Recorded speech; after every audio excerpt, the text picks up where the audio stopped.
Today we'll do a super basic tutorial for an Arduino-based blinking LED. We'll need a few things to put this together. We'll need an Arduino, an LED, and a USB. Once you have these, go ahead and connect one end of the USB into your computer and the other into the Arduino. You are going to need software to be able to write the code and upload that code onto the Arduino itself.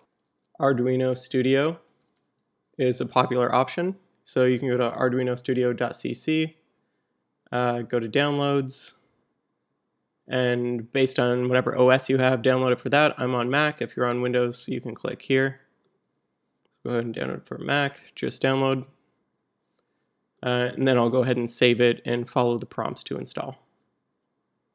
Once you have it installed, open Arduino Studios.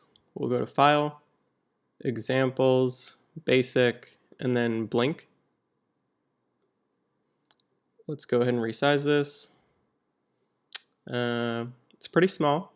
We can go ahead and remove all of this at the top. It's not super relevant to us.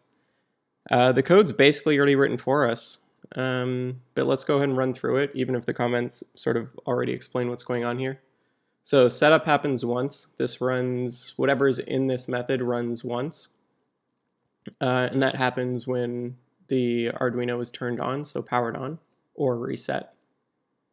And then we go into loop, and loop basically runs indefinitely. So loop function runs over and over again forever.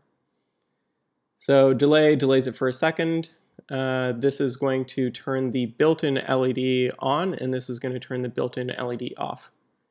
So we're going to turn the built-in LED on and off, and we're also going to turn pin 13 high and low, which is going to turn our external LED on and off. So we're going to put 13 here, and we're going to set it as an output.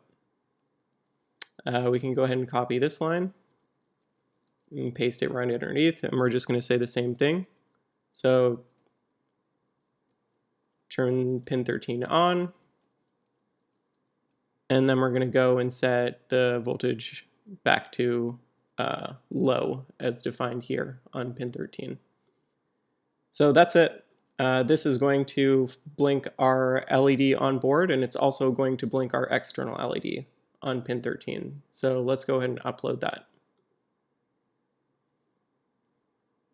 And now we can take a look at our hardware. Cool. So we'll take the long end of the LED and we'll put that into pin 13, and then we'll take the short end and we'll put it into ground. Since we've already uploaded the application, it begins to blink immediately.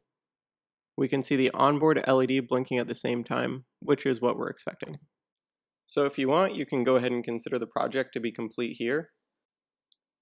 But if you want to be a little safer, then let's go ahead and add a resistor to this. So just super quick, what we're going to be doing is going from pin 13 to a resistor that we're going to add, which is going to go to the LED. That's a symbol for an LED, which is going to go into the ground. The resistor is going to be 220 ohms. When you put it into some breadboard, it ends up looking like this. And that's it. That's our blinking LED. Hope you enjoyed.